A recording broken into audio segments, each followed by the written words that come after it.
Frank, I can't believe it's already Sunday. Happy Sunday. How are you doing, man? I'm doing good. Busy day. I've been sleep deprived for, you know how important, we talk about how important sleep is. Hell yeah. We're big sleep advocates here, right? Yep. But, life happens and I've been in a season where I got a lot of things to do. So I have been skipping on the sleep. Wow. Um, today, I think I might have got 6 hours today, but I've been training a lot, training for American National. So I really need more sleep than that. But these projects they're just there, and I'm kind of an obsessive personality. That's part of the reason when I've had success in my life. I've had it because I'm the obsessive type, sometimes the obsessive compulsive type. Take pride in things. I'm very passionate, I'm very competitive. I like to be overly prepared, but sometimes it's hard to sleep when you're that kind of personality because you just want to go, go, go, go, go, go, go. So I've gotten better over the years. I'm mindful of it. I'm aware, but right now, I need a good 8, 9, 10 hour sleep day to catch Mm, up, and I'm going to get yeah. one of those coming up here soon. But in the meantime, today we're on 6 hours of short rest. It's been a busy day, and here we are, just taking a quick shower after training, throwing this on, and it's a good day though. Good day, eating healthy, feeling good. I'm walking around at 135 pounds easy, easiest ever. And I'm someone who's competed at 150 pounds. I've been 167, very muscular. So I'm down 32 pounds from a Frank that in college was very muscular and very strong. But I think that at this point in my life, not just competition jiu-jitsu, but I view it as, longevity is one of my big things, right? Yeah. So longevity and what's called health span. Health span is not just living a long time, but living healthily a long time. I don't even know if that's a word. I like that word, healthily. Living healthily a long time. And so to me, part of longevity is you've got to detox the body. You've got to get more efficient. You've got to get more economical. And you've got to put less of a burden on the arteries, on the vessels, on the organs, etc., on the immune system, on the gut. So the end result of that is that I'm walking around at 135 now, and I don't actually like that, Noah. Someone said to me yesterday, this was a compliment after training at Robert Drysdale's. Guy was in there, I think he's a black belt, and he said, if I had to guess, he said, you look about 155 pounds, 160. You look like that's what you weighed to me. He weighed like 210, 205. And I took that as a compliment. A couple of people have said that. Like, you look 155, you look 160. I like that. I take that as a compliment. It's nice if you're smaller, but somebody actually thinks you're bigger, right? And then the inverse is true for a lot of other people. A lot of other people don't like people to actually guess their weight. If you're heavy, they don't want to own that weight. They'd like for people to guess less, right? A heavier person, like, I hope, please guess yes and be kind. I like when people guess and think I'm heavier. Yeah. So I was like, oh, good, yeah. Yeah. Well, I want to talk to you about a couple things today because for my training and where I'm at, I need some pointers, and I bet these are. I can assure you that these are common. Okay. I've been sitting in this chair for a year now, or uh, you know, 18 months. I've been sitting in this chair for 18 months, essentially, and my my right hip. Um, I'm actually uh, having pain in my right hip from like getting out of the car, and my lower back. If I go for a walk, my lower back is hurting me. All of a sudden, it's hurting me, and now I've got some chronic injuries, but I feel like, man, I really need to just get someone in close guard and just work my hips, that movement, move that connective tissue around, um, and just get the synovial fluids moving again in the joints. I'm going to hurt the next day, of course, But I feel like that's a situation. Now, earlier this year, I was doing a lot of ab work every day. Oh, with 20-minute day is my yoga abs thing that I totally love. It's like the hardest stuff. And my lower back pain went away. However, this joint pain was still there in my hip. And, lower back pain is pretty common. I got to say that me doing more ab work helped with the lower back, but the hip thing, yeah, I don't know about it. It's like a mobility in my right hip. We have the guy, James, the Vulcan Grip massage therapist here in Las Vegas. Yeah, I'll look up, whenever you start talking again, I'll look up his Instagram page. But James he's helped me out a lot as a massage therapist. I need to go back and see him and work with him on that. He's got the strongest hands ever I've seen, and I've had him work on my calves before because they're down, where the connective tissue uh, uh, meets the shin bone. I've had a lot of tension down there in that area in my calves, and he's worked it. He's worked it like at the right level. I just saw on his Instagram recently he gave a massage to Floyd Mayweather. I mean he's really good, and he used to have a spot there at the Whole Foods on Las Vegas Boulevard, and whenever Whole Foods was getting itself prettied up to sell itself to Amazon, they kicked him out. They didn't want to have that, I guess, that kind of risk associated with, having a massage therapist in the Whole Foods. There was also a yoga sanctuary, which I forgot his name, Tam. Um, Yeah, Alvin Tam Alvin and Tam. his wife. Good people, excellent people. Yeah, I took some yoga classes there. Yeah. Yeah, I remember them. Yeah, that's unfortunate that they did that. Whole Foods did that with them. But there's been no loss of demand for James's services. He's really, really a solid, massage therapist. He has his own studio now. What's amazing about James, who I actually just saw because I'm at Whole Foods. Yeah. And I just saw him. He's got like 8 or 9 kids, and six kids. 6 kids. Okay, so yeah, he's a bear of a man. Yes. But he's a gentle giant. And what I think is so amazing about him as a masseuse or a massage therapist is that he's like 230 pounds, and like you said, I mean, this guy. There's regular grip power, then there's strong grip power, then there's really strong grip power, and then there's just like a guy that could freakish. If he was a mean guy, could probably snatch someone's larynx out of their throat if he was that evil of a person. I mean, he's that strong. But what's interesting and what I think applies to real life and what applies to the combat sports is he's got those degrees. He sort of knows, he has the intuition, he has the experience, he's able to manage his touch, manage the pressure to where he's able to feel what you need and adapt. He's got a big continuum so he just really has that knack that an expert has. I say that I don't care, and I'm including the combat sports in this too. If you don't have different levels, if you don't have a flow level, an intermediate level, a hard level, a Hulk level, you're not really an expert. A true master, it's like Bruce Lee in the old days, a true master could throw a punch as hard as they can and come within a quarter of an inch of your face and stop the punch and pull the punch. And you wouldn't even know you were hit.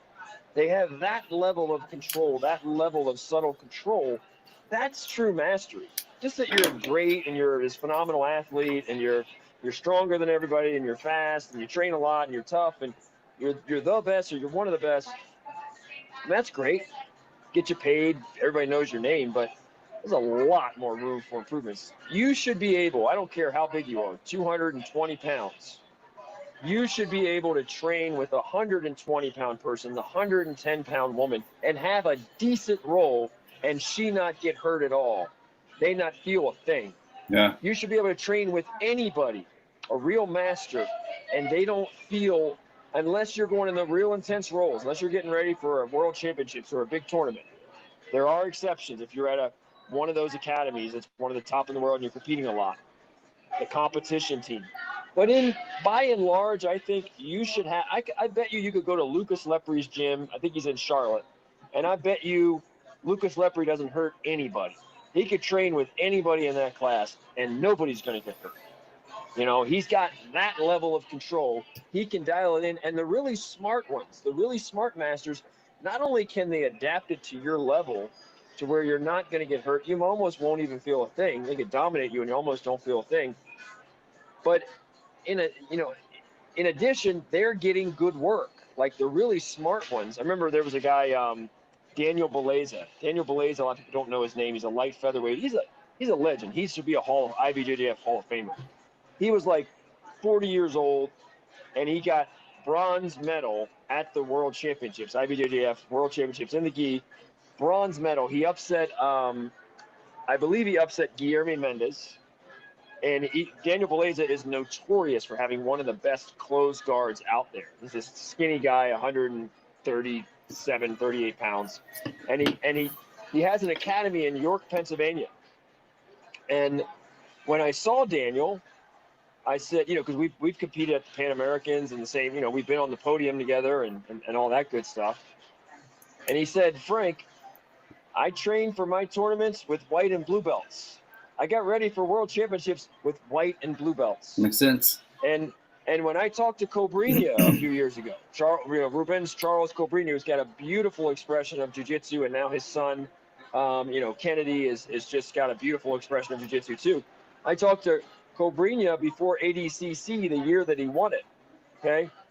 And he said, I trained with purple belts for this. I trained with my purple belts. I didn't train with a lot of brown and black for this one. I had to teach a lot. I trained with purple belts, and he trained a lot of wrestling too. But my point is, the really smart ones can train with people that aren't killers, that aren't phenomenal, and they're still learning, and they're still drilling, and they're able to use those partners as a learning, not just like, oh, you're a blue belt, I have nothing to gain. I wouldn't benefit from the role. The really smart masters can roll with a kid. They can roll with a female who's much lighter. They could roll with the blue belts. They could roll with the purple belts and get ready for major tournaments. I know that's counterintuitive, but I've seen a number of them do it. And I'm not recommending it. I'm not saying it's for everybody. I'm not saying that that's the blueprint or the way to go. I'm just saying it's been done before. Floyd Mayweather did it in boxing. Floyd Mayweather wasn't training with killers in the gym, but he was ready on fight day in his prime. So my point there is, when you get to be a true master, you've got a bunch of different levels and speeds and different points of pressure you can apply. You're expert at how much you need to apply, reading the situation. And you should be able to train with a lot of underbelts, people that sometimes aren't even that good, but get you ready because you know how to learn even while training with them. Now, one other thing, Noah, before we go any further. We are going to have to talk during this podcast. We have to talk about Floyd Mayweather and Logan Paul, the fight last week. There are so many goodies and carryovers from that fight that apply to martial artists, the path of a martial artist. There is so much wrapped in that fight that just happened that is relevant for the martial artist, for the combat sports athlete. There's so much wisdom wrapped in it. We need to talk about that. Okay. By the way, before we get much further, I want to mention this is James's Instagram. Let me get it right there. Vulcan Grip. He's got his rates and phone number there. So if his appointment book fills up fast, and I know right now he closed his studio, so he's just doing house calls only. But he is in and out of the strip hotels all day long. He's a good guy, man. He's a good guy. Yes, I trust him. He doesn't need the business, but it's good to it's a good thing to do to refer business to someone who truly deserves it and is truly really dang good, a master of his craft. Yeah, he's this is irrelevant. But I want to just tell you, he's a God fearing man. He uh, very active in his faith and his church, and his children are. When you see them at the grocery store, they are by far the most well behaved troop of kids I've ever seen together. Yeah, and he wears that. He wears his faith, his religion well. You follow him on Facebook too. I do too. And he's the kind of guy that wears it well. He's not bothering anybody. He'd give you the shirt off of his back. Yeah, He's not walking around judging people. And that's right. he's not that person. So yeah, he's not proselytizing everyone. Yeah. No, he's great about that. So let me just. So I talk about, the injuries and having a massage therapist, the Epsom salt soaks, doing that. Out here in Las Vegas, I wear flip-flops most of the time, and my feet get so dry and they start cracking, where they have that painful cracks in them. So I know if we go rolling on the mats, that's a place for bacteria. Can I solve that problem for you now, or I'm bringing up. Improve that one. I'm bringing it up because. So what you're gonna do? I'm not. Frank has his own nutrition things. I don't have a ton of nutrition clients, but I'm lucky. I've had a number of them over the years. I've even had them in other countries. I hope I can get a lot more of them, but I've been down that rabbit hole. I'm not a huge fan of olive oil. For consuming it with salads and cooking with it. I'm not a huge fan of that, especially if people already have diabetes and heart disease or high cholesterol, etc. So I think that a lot of people who when they say, hey, the Mediterranean diet's so great, and people say, well, olive oil is so good for your heart and your vascular system. I think that the research that I've seen, people are healthy because of the Mediterranean diet, the balance of that diet, more fruits and veggies and beans and legumes, etc. So it's in spite of olive oil, not because of olive oil. In my Forza theory, people are healthy with the olive oil thing in spite of it. Okay. It's neutral at best. However, I'm going to give you the best use ever of olive oil right now, and it's on the skin. Right? I saw something recently, I'm Mediterranean. I've got the Italian. I've got the Spanish. I've got the Middle Eastern blood in me too. So we love olive oil. It's in our blood. So me saying that olive oil is neutral is almost blasphemous, right? That's like people in my family will disown me for saying that. But it's notorious that it's very good for your hair. No, I'm not trying to tick you off there. No, I'm not. But maybe your facial hair. Olive oil is very good for the hair. You don't want to leave it. You'd leave it for an hour or 2 hours. You do it maybe a couple times, a week, but it's great for the skin. And there was a story recently, J-Lo was like the secret. J-Lo looks really good, right? The actress, the singer, she looks really good for her age. She's in her 50s. She's one of those people that's aging phenomenally. And she's like, one of my secrets is I use olive oil on my skin. So what I'm going to recommend, people think of it on their skin, they think of it on their face, think of it on their hair. They don't think of it on their feet. It works wonders on your feet. I get dry feet too. So you're going to take it, you're going to get some extra virgin, organic, cold pressed, unrefined. That's what you want. Mm-hmm. Organic, extra virgin, cold pressed, unrefined. You're going to go to Sprouts or Whole Foods or Trader Joe's, something like that. You're going to get it. When you put it on your skin, you can put it directly, but it's a little better if you split it. I like to split it with a good water, not a crappy tap water, which is, Vegas, Vegas tap water is rough on a lot of things. So I would recommend getting some spring water, splashing like a little spring water there, putting, the olive oil there, rub it in your feet. You do that for a week. Your feet are going to be the softest, they're going to be the softest that they've been. It's going to alleviate a lot of that cracking. And then you're going to come on the show in a couple weeks and brag about your feet.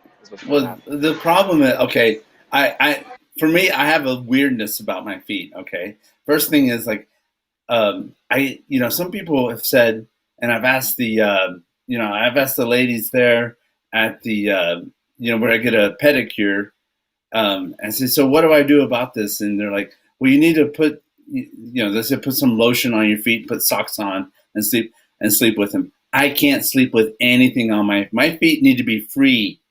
Like even the blankets. I sleep at night. My feet are sticking out of the blankets. Okay, my feet I need freedom. Those feet need freedom. And man, if I'm going to do that, I'm going to be sporting socks. I'm going to put some olive oil. I'm going to have my olive oil socks, and I'm going to be sporting flip flops with socks around here. You could put it on at a level where your feet weren't like super greasy. You can find the soft spot and figure out this much olive oil with this much water. You can find that where you're not walking around the house. Because you're right. If you put it, like I usually put it a lot on the front of the foot and then a little bit on the back. But if you put a lot, like if you do the whole foot, top and bottom, and then you walk around the house, you're going to have olive oil stains all over the house. You don't want to do that. I mean, you want to do it at more topically on the front of the foot, a little bit on the the back arch. Okay. But you got to be careful on that back arch. The bottom of the foot, you could do that, but you're right. You don't want to be walking around the house. You're gonna have to figure out whether it's a sock. You're gonna have to figure that out. Yeah, and my dog is gonna be like, "Oh, this is great." Your dog is gonna think he's Italian in the next couple of weeks. Yeah. So what do you feel about using cocoa butter? Quick and easy, a cocoa butter. They have some stuff called Weleda Skin. Yeah, that's like a German brand. Cell Skin. Yeah, they're out of there. They have a moisturizer, Weleda Cell Skin, that I think is, again, I'm not a big fan of the chemicals. They go a little bit more on the chemical side, but they do make a good product. Longer term, but they make a good product. I mean, you could do cocoa butter and that sort of thing. The problem with those cocoa butters is a lot of times they're just so generic that they don't have that real moisturizer, that real lasting effect for hours. Like that coconut oil, you use it for a couple of days, you'll start to see when I go to the park, right? I go to the park and I like to be barefoot in the park, right? I like to do my shadow boxing and my animal training, my movement training in the park, get the sun on my skin, and I'm barefoot.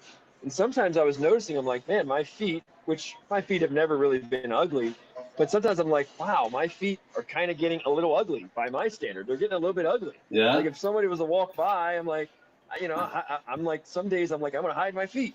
So I started doing the coconut, the olive oil, and I'm like, wow, look at my feet glowing. Like even if I missed a day or two, I'm like, my feet look shinier, happier. So, yeah, it's a big thing, especially when you live in these desert climates like we do, Arizona, us, California. No humidity. Oh my gosh, it's so bad even for aging. It's just no bueno. So now again, that's what I would say. I would say, the weird thing is too in jiu-jitsu, I don't know what it is, but it does seem like your feet, I don't know. It seems to me like sometimes my feet are a little more prone to being cracked because I'm on the mats. I don't know. But yeah. Now I do got a question. This is like ask a black belt session, it seems. But when I'm rolling on the mats, the top of the skin on the top of my feet get rubbed off. And I guess you would call that mat rash or mat burn. Yeah, you would call it, yeah. And there's no Band-Aid that will ever work. And you can't use moleskin because that applies directly to the skin. And you guys said tape. So I went to Walmart the other day. I got tape. Okay? I got this tape, this sports tape. Wait. Well, I want to ask you this. Then let's break this down. Let's rewind. Let's do a rewind for a second. Let's ask ourselves, if we were to think almost like a sports scientist. Like that show on ESPN with John Brinkus, who I met. We did a TEDx talk together at Nevada. And let's say we were to break it down and say, biomechanically, what are the motions that Noah is doing that are making his leg, because you're talking about the top of the foot, right? You're getting on the top The or the side, toes, right? yeah, the The top of the toes. toes, yeah, Okay. So the question then is, along the joints. anatomically, biomechanically, what are you doing? I've had that when I was doing a lot more wrestling and I was shooting shots, and I've burned part of my feet with skin burn, mat burn, But the question is, are you trying to pass guard? What position is that happening in? Because it really shouldn't be a regular thing. It should be a rare thing. And if you're getting it, if you have a propensity or you're prone to get it, then we need to look almost like rewind the videotape and say, what is it that you're doing? Is there an error in the technique? Is it something about the way your feet are designed that's making you prone to that? So that's where I would start. Actually, I would start. Are you aware of certain positions where Yeah, you tend to get that scraping, that mat burn? I am. Yeah. So, so when I'm, uh, when we start from kneeling, okay, I don't curl my toes underneath because they're going to get bent back. My toes are flat on, so my foot Yep. is flat. My foot is flat on the Yeah. floor, Like and in so almost like yeah. Yeah. and so Okay. because of that, I'm not curling my toes under.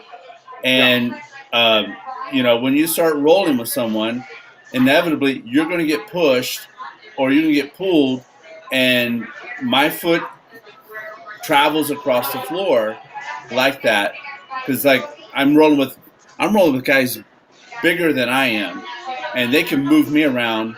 They can move my 250 tailbone around like it's a pail of sand, like a small pail. They can move me around. Um, so that's I my foot gets dragged across the floor, or somehow I might be trying to push off, or pull back in using my upper body, and my foot gets dragged across the floor. That happens all the time, especially when I restart training. A few weeks into it, the skin heals, and it heals with a callus layer over the top. So when I've stepped away from jits and come back, I have that breaking in. I have that breaking in month where it's bleeding. It's horrible. I was looking around. I found something here, a product called New Skin, and it's like a liquid bandage. But I've never seen this before, um, and I've got to look into it. But man, that's a big problem. What about those Muay Thai? You see some of the Muay Thai fighters, they kind of put like almost like a wristband that's over the foot, and that gives it a little bit of support. It's not as much supportive as it is. It's almost like a sleeve. You pull it on the foot, it covers part of the heel. It's got an opening under the heel. Yeah, Um, but the only problem is that's that doesn't usually give as much protection up at the top near the toes, near the toes. It doesn't give a lot of protection there for anti-scraping or anything like that. I thought that's more like an ankle. That's more like an ankle brace to give Yeah. some. And we could talk about ankle flexibility. That's to me, I think there's a few secret, just to move away from the skin, because our skin is, you have to take care of Well, ourselves. I would say, okay. So without without having the benefit of seeing the video and seeing anatomically, I'm imagining. But let's just say, okay, if it's true, and it is, hey Frank, I train with some guys that are bigger than me, they're stronger than me, they can throw me around. My toe, I'm in this stance where my toes are underneath me, and my toes are getting scraped, and it's causing this mat burn, which is annoying, and which is also a heightened risk of a staph infection, which is a pain. Those little cuts can be the Hmm. worst cuts. Yeah. It's the same thing as, like I say, in the fight sports. The punch you don't see is the punch that'll knock you out, right? It doesn't have to be as hard. It's not the strength of the punch. It's, did you even see the punch? Because if it's not a really strong punch, but it's well placed on the chin and gets a little rattle, you're out. And it's the same thing with um, with with a little cut. Sometimes the major cuts, a bigger cut, is not as big of a deal Why? Because you're aware that it's a big cut, and you wash it good, and you get some, good antibiotic or some topical whatever on it, and you're on it, and you're aware of it, and you're vigilant, and you're diligent. The small ones, the little scrapes and things like that, we're like, we don't give it any extra attention when we shower. We don't give it any extra cleansing with the hydrogen peroxide or whatever. We just right? We don't shower right afterwards. So that's dangerous because that could be the punch you don't see. So this is also a heightened risk of that, which is, something we don't want to play around with. So what I would say, though, too, just as a starting point, is weight distribution. Like, even with these guys, because, you are big enough that even if they're a little more skilled and they're bigger and they're stronger, if you carry your weight the right way, it should be harder for them to do what they want. We need to, as a starting point, make it harder for them, if you're on your knees or you're wherever, to do what they want, to push you, to do something that might scrape that foot or whatever. We need, and that starts with body posture, that starts with a hand fight, and that starts with weight distribution. So is my weight too far back? Is that why they're bumping me, running me over, doing what they want? Is my weight too far forward? What does it feel like to have my weight in the middle, sort of? And so the first thing I would say is an awareness. I would want to do a postural awareness and analysis of, okay, where is Noah's weight? Or when they get a certain grip, where does Noah put his weight? Does he put his weight too far back? Well, maybe that's why he's getting run over, or they're able to exert their power because you're not using your weight in the right way. Which again, Noah, we're not picking on you because this is a normal thing. I mean, all of us, me included as a black belt, there's tons of room for improvement. But I would say, we talk a lot about hand fighting. We talk a lot about postural awareness. What we don't talk a lot about is weight distribution. We talk about balance, and balance is, and weight distribution are very closely linked. But weight distribution, particularly when you're on top, I mean, no offense, like, I'm only 135 pounds. I can't hold a world-class jiu-jitsu player or wrestler down. I can't. And there's guys that are, just good or really good that outweigh me by 40, 50 pounds. But I'm telling you what, if you're close to my weight, and I'm on top of you, I feel probably twice my weight. There's some exceptions. There might be some elite players out there that can, get up no problem. But that's one of the things I've been working on a lot lately is weight distribution to suffocate, to control that bottom person. Little micro adjustments of weight distribution. It's huge. It's not a technique like we think of techniques as in grab the arm, raise the hips, do the arm bar. And those are the techniques that we see that are big techniques, and we see those. What we miss a lot of times in the sport are the micro techniques that are so subtle, something like what a Roger Gracie does, or a Tanquinho who has great pressure. Augusto Mendez has great top pressure. And they're just moving their weight ever so slightly, and that's a technique, right?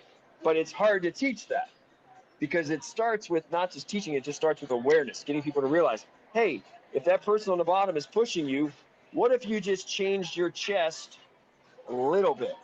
What if you moved your hip? If that person in bottom half guard is grabbing your leg and putting you back in bottom half guard, what if you moved your ankle 3 or 4 inches this way? Now it's harder for them to get your leg and put you back in half guard.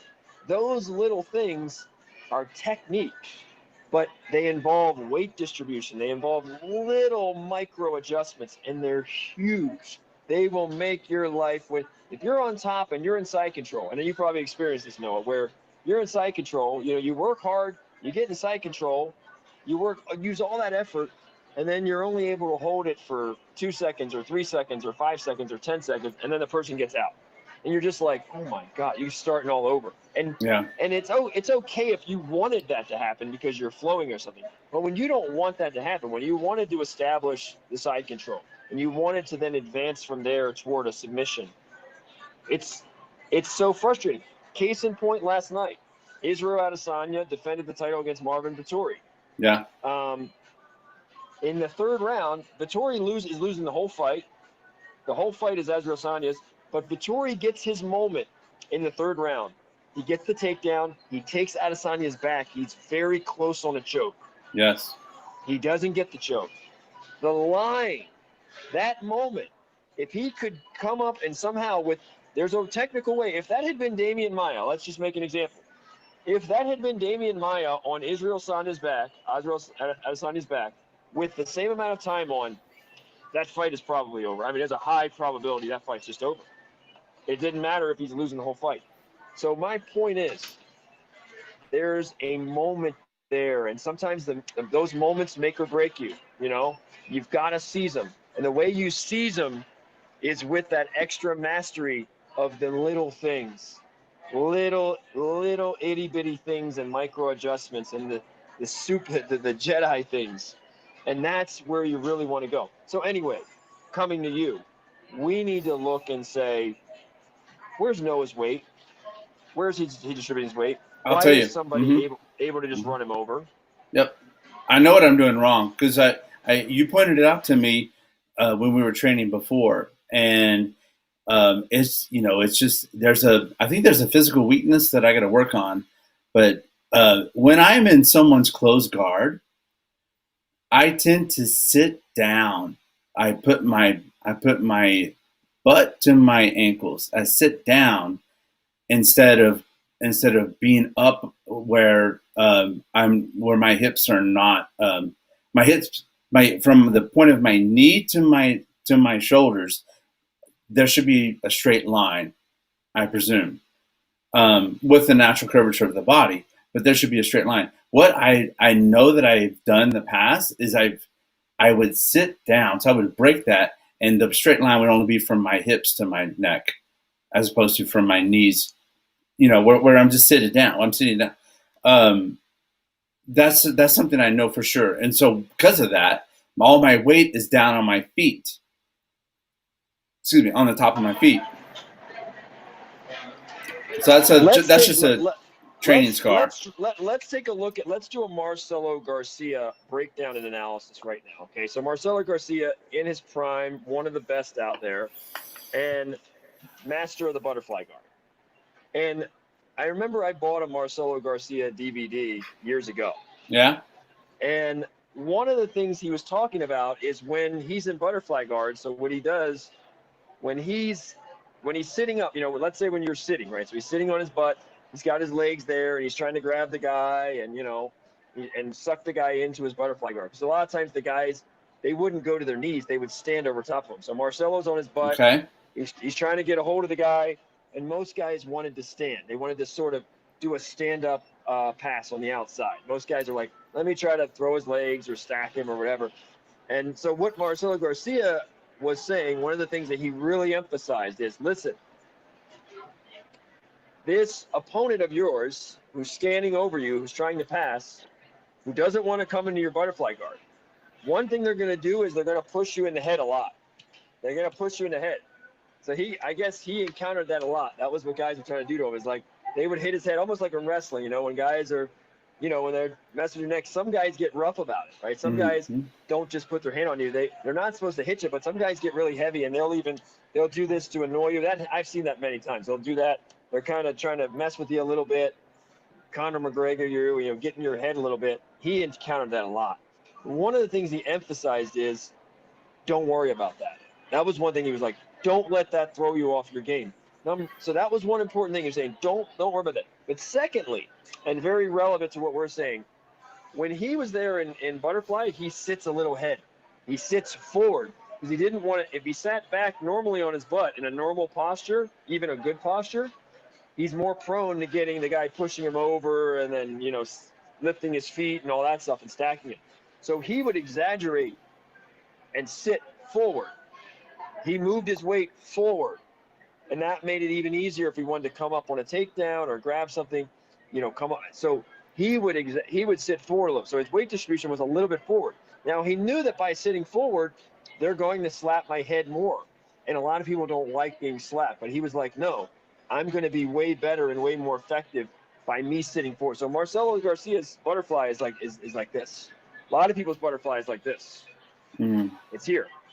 Well, that's a big difference. It's probably 4 or 5 inches one way or the other. It's a big difference. He felt stronger. He didn't want you to be able to knock him over. He wasn't worried about your hand you tapping his head. He just wanted to get a hold of your knee or your ankle or come up on a single, or grab your arm and suck you in.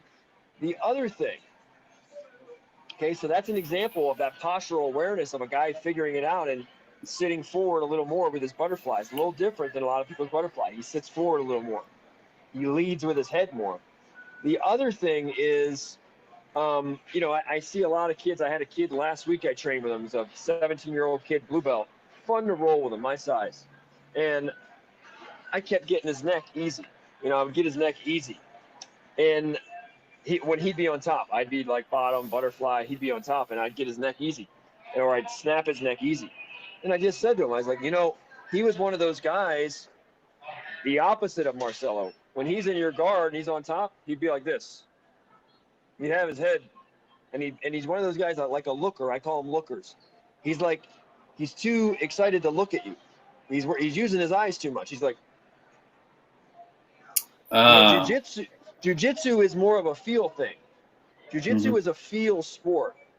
It's not as much, you don't want to trust your eyes as much. The feel, you want to learn to trust feel more and the timing of that than eyes. So he's there, young guy, and he's, and I'm like, okay, by you having your head down like that, it makes it easy for me to just be like, boom, and I'm in on a front headlock, easy. And like if you just raise your head about 3 inches to kind of here, and now here, if I'm here instead of here, I can't use my eyes as much. But you don't need to use your eyes as much. You can use your eyes a lot, but if your head is here and you go against a guy that's head hunting, you're going to get front headlock. Easy. You're making it way easier. Just a couple inches can be the difference between that guy snapping your head and being on a good front headlock, or the guy grabbing your head, but your head's strong. So that's an example of postural awareness, weight distribution, neck distribution, where you are. These are big deals. These are very big deals in jiu-jitsu. This is the game within the game. This is the things that the high level players know. And so everything in jiu-jitsu, one of the biggest lies is, technique conquers all. And I'm a big technical fan and all, but it's a lie. I mean, horsepower matters, flexibility, speed, your IQ matters, your postural awareness matters, your hand fighting matters, your confidence matters, your nutrition matters. There's a lot of things that matter. It all, almost you want to say it all matters, but these are the things that people don't talk about, and this is why I like to train very technical now, Noah. I don't go super hard. I can. I don't want to, because I want to train another 30 years. I want my body to still work. I don't want to be in the emergency room. I don't want more surgeries.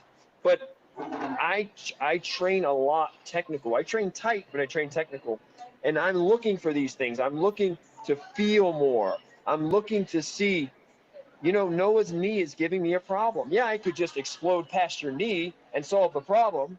Hey, when you do that, it's giving me a problem. But I'm just going to yank you really fast or stack you really hard and then problem solved. Yeah, that might be the solution. But at the same time, I'm like, well, wait. What do I do when I'm not as athletic, or I'm not the stronger guy? I'm not. That's right. Like, what would be my response? His knee in my chest is giving me problem. His guard is giving me problems. Why? Breaking that down. And when I slow it down technically, even when I'm rolling, I'm like, why is this particular what my opponent is doing, why is it giving me problems? If his foot was on my hip, if I move his foot, then what does he do with his hand? And and these are the things that matter. And if you just rush and explode and guerrilla all the time, yeah, you can still learn some of those things, but you're not seeing them you're not seeing them in a way that's growing your IQ the same way. If you could do it a little bit slower. Remember I said, if I was training fighters, stand up, the first thing I would do is be Mr. Miyagi for 6 months. I told you that. Nobody else has ever said that. I'm the only guy I've ever met that said that. I said I would be Mr. Miyagi for 6 months. You're not going to have a hard sparring session. You're not getting hit very hard. You're not getting punched hard. We're going to do it mental repetition so that you get comfortable somebody swinging at you or doing something with little sticks at 10%, 20%. And we're going to gradually get you used and comfortable to the punches coming. Well, hey, And what you just said right there, yeah, whenever I've said that right there, that very concept of starting out low and slow and yeah, easy. Remember, I said we've talked about very recently about how do you build up that internal ability to withstand the discomfort, and it's never all sudden hard, full force. You'll like what yeah, you said about driving away students. If you want to drive away students from your academy, have them go through a gauntlet. That'll drive away your students immediately. Go all full force, everybody. Red line, everybody, every time. You're going to have more people out on injury. You're going to have more people out, because that's not what it's not a sustainable. That's not a sustainable sport. If you approach it that way, there's so much more nuance.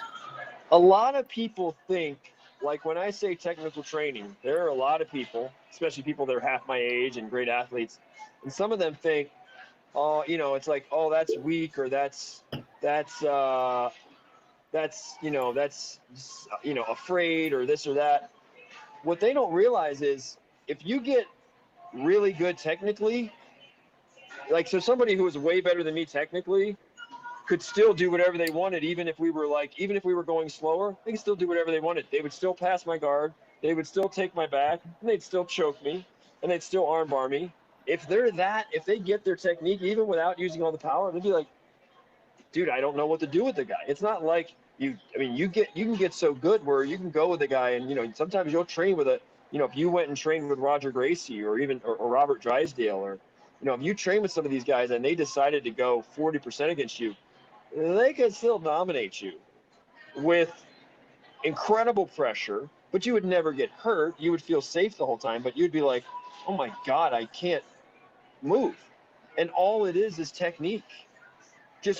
I'm not saying that that's the solution all the time, but I'm saying that is the way to train. If you're looking at training for 20 years, 30 years, 40 years, if you want to train a long time and reduce your risks of injury, especially now that healthcare is really expensive, a root canal is really expensive. You get a surgery, and then you might have to go on a prescription drug that you don't Yep. want to do that. You get a Yep. surgery, you might have to go on an antibiotic. All kinds of dominoes can fall. You go Physical to a surgery, therapy. some people never wake up. People die under anesthesia. I mean, so Yep. you don't want to just have this nonchalant attitude about it. It's mentally anguished. If you have a full-time job and you're injured and you've got to get surgery, your mind is off your job, you're distracted, you're thinking all the, my leg, it's a pain in the butt. So there's every reason for at least 99% of us, at least, to say, my body is my investment. Health is wealth. I mean, there's nothing, I've said this in a post recently on Instagram. I don't care, and I'd like to make a lot of money. It makes a lot of problems go away. But if you give me the choice between a lot of money and healthy, I'll take healthy.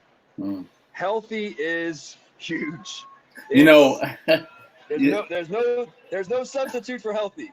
I got to tell you, can come behind healthy. Let me say something about that, because I'm a bit there's a bit of distance between us, not in how I think about what you're saying, but in my practice, and my body doesn't reflect what you're saying. My body doesn't reflect it, and it's okay for me to be authentic here, and this is an authentic moment. Okay. Just having these talks that we're doing every week has an impact. And, just coming to the material and hearing these things, what I realized first off is you're the average of, what you say is your five closest friends. You're the average of that. That's what makes you.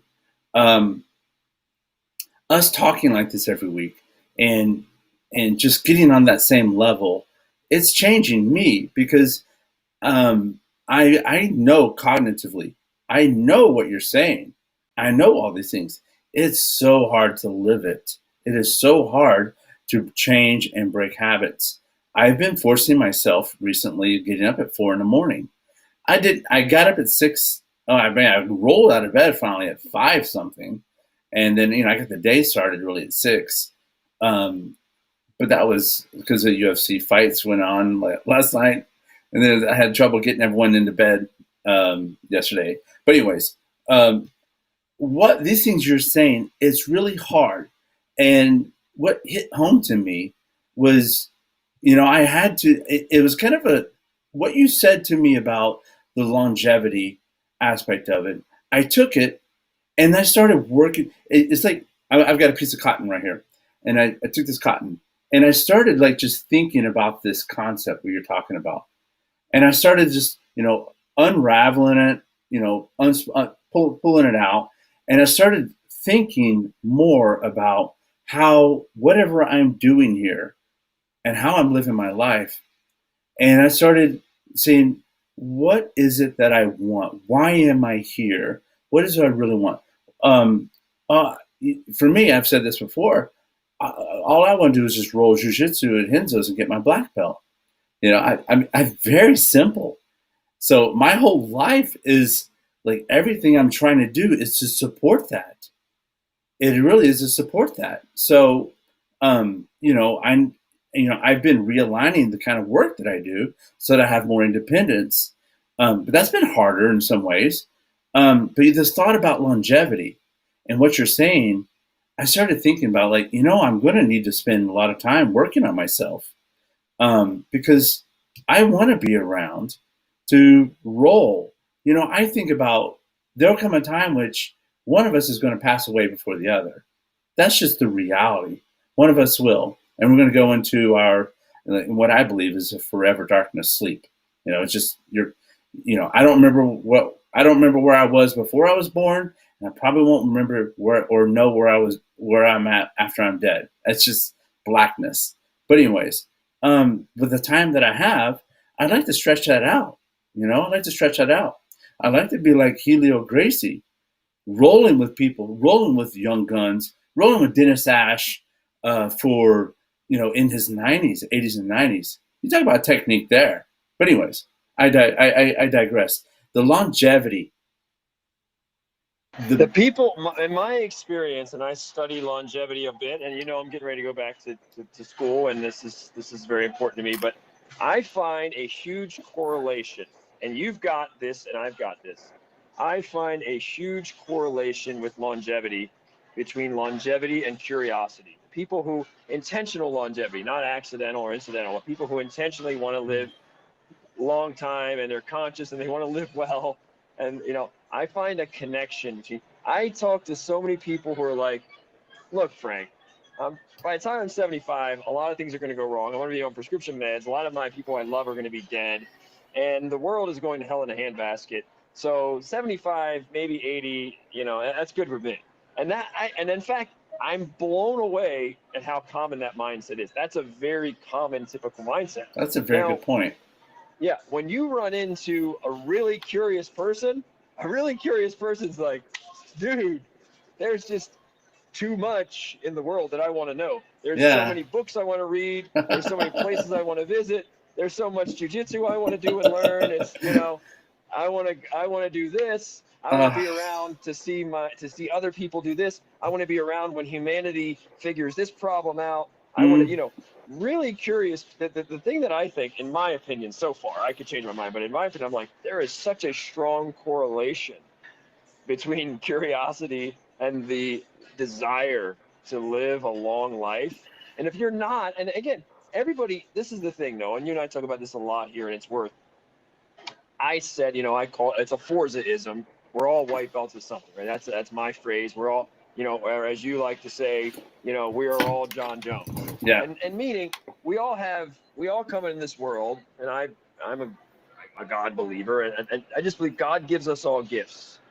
And at the same time, we all have weaknesses. I am sitting here and I, when I date women, I have to tell them because they think, God, this guy's the most perfect, and I have to like talk them off the ledge early. Like that's like setting me up to fail, right? I'm like, no, listen, I have had plenty of flaws. I've had plenty of stuff. I've had plenty of challenges. But I also, at the same time, I work hard. I think I'm a very resilient person. I've got a lot of grit. But we all have those things, those Achilles heels, and we all have them, you know, and some of the things that you excel at and I don't, and vice versa. You know, you're saying maybe whatever, maybe it's the fitness thing, like you have your thing, and that's okay because that's kind of the way that nature designed it. I mean, a lion has its weaknesses, it has its upside, and you know, it's so everything has a pro and a con, a kryptonite and an advantage. But so I would just say that um, with all of these um, I lost my train of thought here a little bit. Okay. Well, I want to, while you recollect it. Oh no, that's what I wanted to say. So Okay. longevity and curiosity. So you know, like I've always said here, and it's worth repeating. It's your body. Nobody's paying for you. It's worth it. You go to the emergency room. I've yet to see the training partner who comes with you and writes a check right there and says, "Listen, whatever it costs, I'll pay for his knee or her knee. Yeah. You just let me know. Here's my Yeah. number. Here's my information. Whatever it costs. Here's my checking account. Send me the bill." Yeah. That doesn't happen. Yeah. So you're at the end of the day, like I was training, you know, recently, and when I train with some people, they're like, you know, sometimes people ask me to roll and I say no. And then sometimes I ask people to roll and they say no. Mm-hmm. And you know, when someone says no in training, it's kind of like it. I mean, it is like at some level, it's a rejection. Like it's not a good feeling when you're like, you go up to someone, "Hey, how are you? Would you like to roll?" And they're like, "No," and you're like, you get used to it after a while, so it doesn't affect you. But when it first happens, you're like, because you're like thinking, well, wait, like, um, what's wrong with me? Like, why do they not want to roll with me? You know, and or what is it? Am I a spaz? And what, you know, do I have a reputation? This is a natural human thing when people are like, Mm-hmm. I don't want to. And now in the old days, this problem was solved because in the old days there were not that many academies, so you just had to do whatever the instructor said. Find a new partner and whoever you train with the 300 pounders, whatever. You just did that. You didn't get to be a Yeah. prima donna or pick your role. And of course, the risk of injury was, in my opinion, higher because you just didn't have an option. Nowadays, you do have more options. I mean, you have other academies you can go to. If they keep putting you with gorillas, you have other options to find a gym or an academy that fits more of what you're looking for, your personality, where you are, your risk, the level of risk you want to assume. But let's go to this thing about rejection. It's a fascinating thing because, even me as a black belt, like I'm pretty smooth and I don't hurt anybody. And I'm like, when someone says no, I'm like, what are they saying no about? Like, what could they possibly, don't they see me over here flowing and being all technical? Like, what are they saying? And I'm like the smallest person in class. So if they're saying no, what are they saying no about? Right. And it doesn't happen much, but it does. Now I find myself turning other people down who want to train with me. And what's weird about that is my ego does come into it because there's part of me that still feels, even with all my experience, I still feel like, man, I must look like the biggest wimp. I don't want to roll with him. He thinks he can beat me. He thinks I'm soft.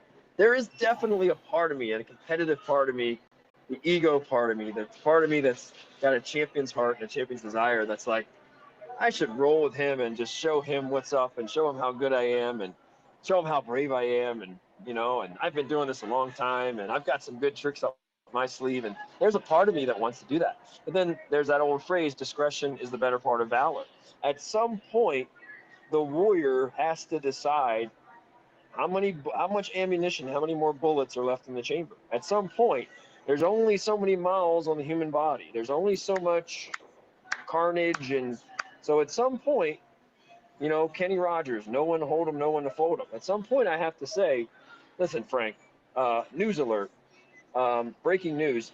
You're 135 pounds. You're 49 years old. You have a titanium plate in your neck. You have a 27-inch scar down your right leg, and you don't have normal blood flow in that leg. You have other injuries. You have a shoulder that just came out of the socket completely Mm-hmm.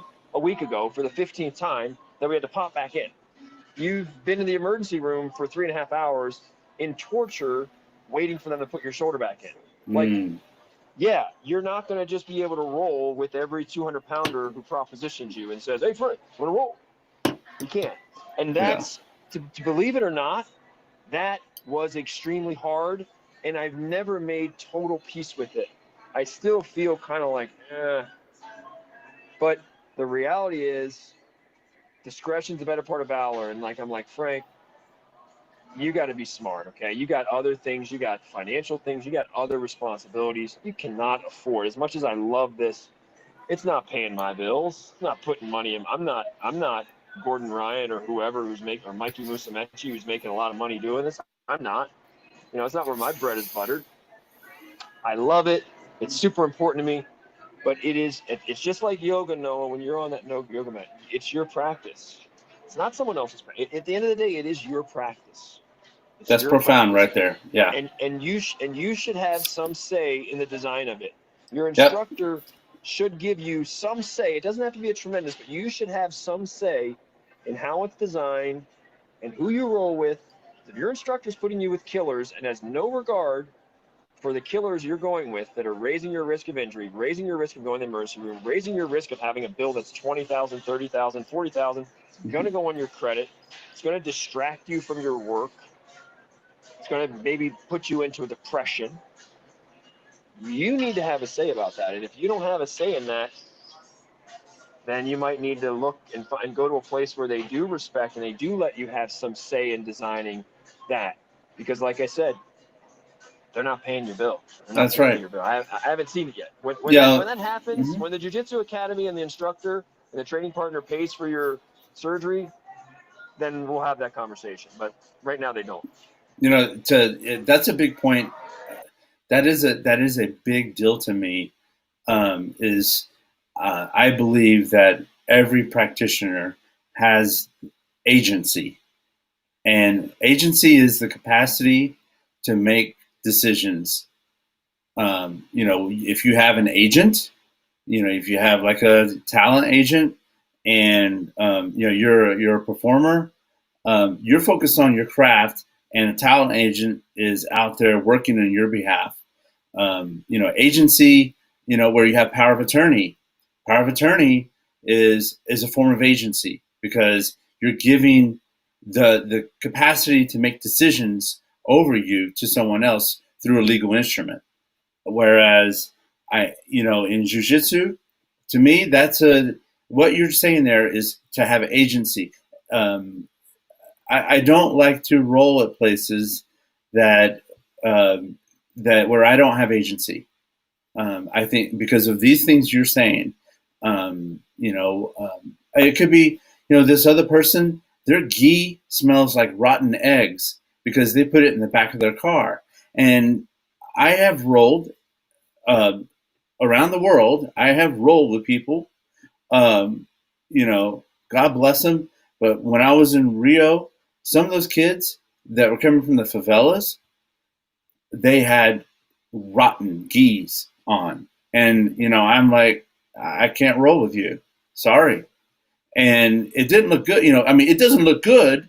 There's this gringo coming down to my country and he's not wanting to, because your gi is rotten. And, it's just, I have agency. And that's to protect me, to protect my skin, to protect I my mean, bones. think about this, Noah. For a lot of my career, I was rolling with guys 190, 200, 230, 250, 300. Some guys north of 300.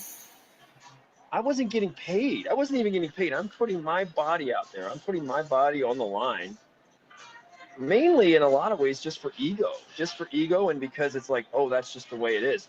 You break it down, you're like, at least a stunt man, right? If you're in Hollywood and you're a stunt man, they're gonna pay you for the stunt. If you're a pro wrestler, they're gonna pay you. I mean, it might not be much, but they're gonna pay you Mm-hmm. to get smashed with the steel chair, and hopefully the other guy does it right, whatever. But at least you're going to get something. You're getting something out of it. Like, nobody's paying me to get squashed by some, or even if I win, like, the risk of whatever. I mean, yeah, I win, but now something on me hurts. Nobody's paying me to roll with this gorilla 220 pound or 200 pound. I mean, it's actually amazing to me that we actually, like, if you think about this sport, which I love and which you love and which we know builds people phenomenally, but if you think about how crazy it is, like if you came down from Mars, and you're just like, okay, these people are consensually trying to hurt each other, choke each other, armbar, heel hook each other.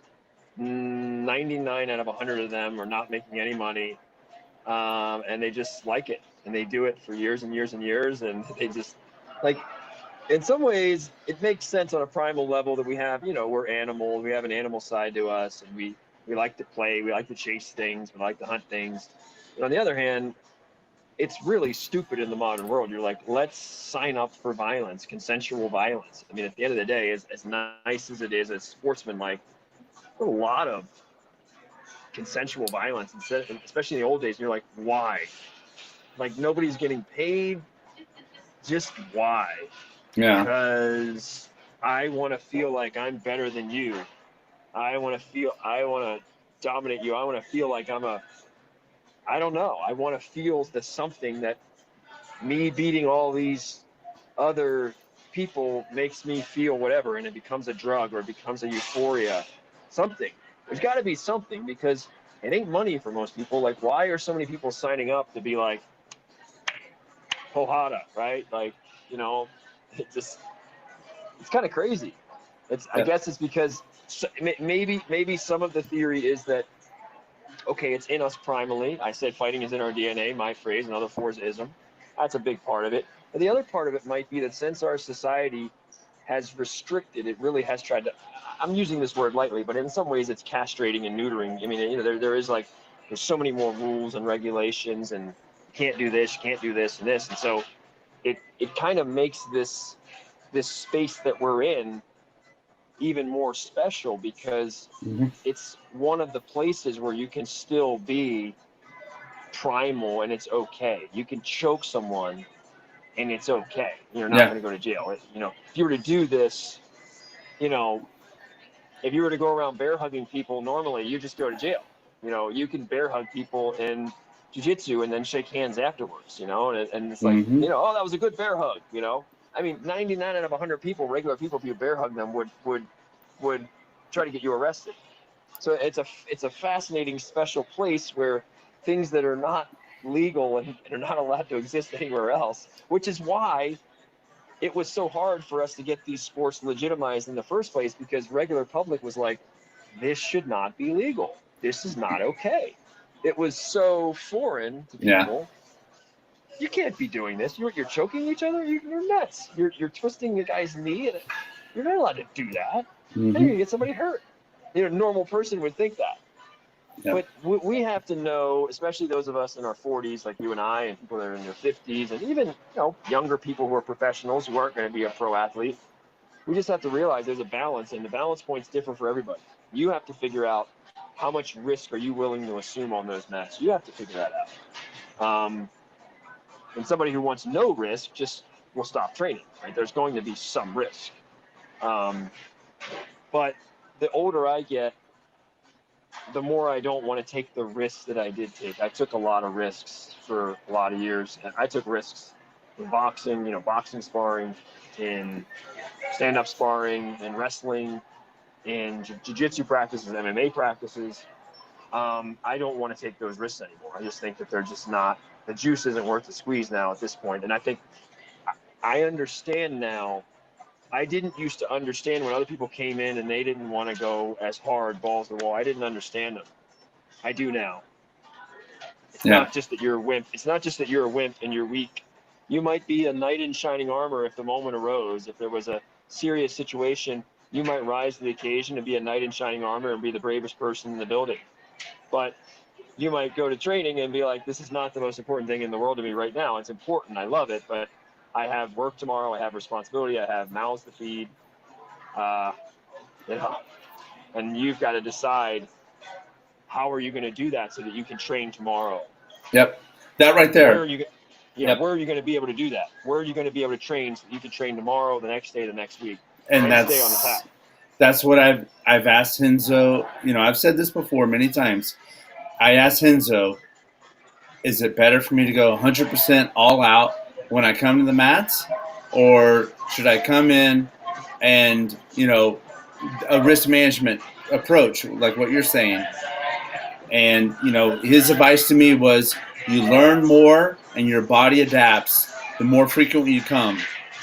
And the name of the game here is to avoid injury and to stay on the mats as consistently as possible. Your body will adapt to the sport, and good things will happen as long as you just keep coming consistently. And it's a challenge to do that. Hey Frank, we're coming down the last few minutes. I didn't get to the topics I wanted to, but I want to ask you. I want to ask you before we go. Is that whenever I stop the podcast, stay on because I got to ask you a quick question. Sure. All right. We need in a future podcast. Number one, I saw Jordan Worth today, our old buddy Jordan Worth, who used to share this space with us. He showed me some great heel hook stuff. Obviously, if I just said to you, he showed me some great blank, you could probably fill in the blank. If I just said he just showed me some heel great hooks. Blank, here was heel. Heel hooks. It was some really good stuff. But I told him, we'd love to have him on again, so we can have him on in the coming weeks. And then the other thing is we got to talk about Floyd Mayweather and Logan Paul in a future podcast too. Even though we're going to be a couple weeks late, we got to talk about that. That is so many goodies, so many lessons for the martial artists out there. So. All right. Well, it's yet again another great podcast. Let's trim this one a little early today. Okay. We're being consistent. Hitting the point. I think next weekend's Father's Day, or is it the week after? So we got that coming along too. But anyways, we could do one during the week if you want, or we could just go to a different day. But we can do a makeup if you want. Excellent. Well, yeah, let's figure that out. All right. Well, I'm going to wrap here. Hang on. After I shut this off. So this has been Everyman BJJ podcast. I'm Noah, co-host Frank Forza, and we come on air every Sunday, 1:30 Pacific, 4:30 Eastern. So it's been a great talk, and we'll talk to you soon. Bye.